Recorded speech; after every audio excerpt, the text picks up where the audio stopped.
মধ্যে সি প্রোগ্রামের একটা সমস্যার সমাধান করব আমরা। এটা মোটামুটি ইম্পর্টেন্ট আছে। এখানে দেওয়া আছে 1 2 3 4 5 6 বাদে 7 সংখ্যাগুলো প্রদর্শনের জন্য সি ভাষায় একটি প্রোগ্রাম লিখো। এখন সংখ্যা জাম্প দিয়ে যদি প্রদর্শন করতে হয়, বাদ দিয়ে প্রদর্শন করতে হয়, তাহলে আমরা কন্টিনিউ স্টেটমেন্ট ব্যবহার করতে পারি। তাহলে এই জন্য আমাদের প্রথমেই হেডার ফাইলগুলো সংযোগ করে দিতে হবে, যে hash include stdio.h #include conio.h, তারপর আমরা দিব মেইন, তারপর ওপেনিং ব্রেস, এখানে আমরা দিই ইন্ট আইটা কাউন্টার ভেরিয়েবল, তারপরে আমরা দিব যে ফর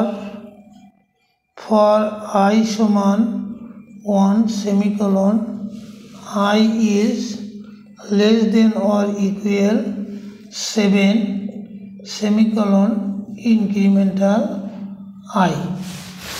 এরপর if I equal 6, তারপর কন্টিনিউ সেমিকোলন। তো এরপর আমরা দিব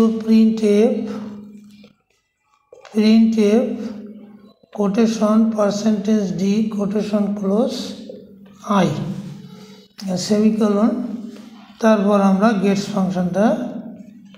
ফাংশনটা দিয়ে দেব, তারপর ক্লোজিং ব্রেস। এইখানে এই প্রোগ্রামটাকে যদি আমরা সেভ করে কম্পাইল করে ওপেন করি, তাহলে 1 2 3 4 5 6 বাদ দিয়ে 7 দেখাবে। এখানে কন্টিনিউ স্টেটমেন্টের ক্ষেত্রে যেটা ঘটে সেটা হলো, এখানে ফর I সমান 1 I is less than or equal 7 incremental I, অর্থাৎ I এর মান 1 থেকে শুরু হবে এবং I এর মান সর্বোচ্চ মান হবে 7-এর চেয়ে কম অথবা 7, তার মানে I 1 থেকে 7 প্রদর্শিত হবে এবং প্রতি ক্ষেত্রে 1 প্রদর্শনের পরে 1 যোগ হবে, 2 প্রদর্শন করবে তার সাথে 1 যোগ হবে, অর্থাৎ ইনক্রিমেন্ট করে 7 পর্যন্ত যাবে, 1 থেকে 7 দেখাবে। তার মানে এখানে 1 থেকে 7 পর্যন্ত আসে। পুনরায় বলা হচ্ছে যে if I equal 6, এখানেই তো 1 থেকে 7 পর্যন্ত থাকলো, আবার 1 থেকে 7 পর্যন্ত থাকলো, তার মধ্যে 6 থাকলো। তো আবার বলা হচ্ছে যে if I equal 6, অর্থাৎ 6-এর উপর 2বার কন্ডিশন যখন দেওয়া হচ্ছে, তখন কম্পাইলার এটা প্রদর্শনের ক্ষেত্রে সে ডিসিশন নিতে পারে না, অর্থাৎ 6-এর উপর কেন 2বার কন্ডিশন দেওয়া হলো, তখন 6কে উপেক্ষা করে এবং 6কে বাদ দিয়ে বাকি সংখ্যাগুলো প্রদর্শন করে।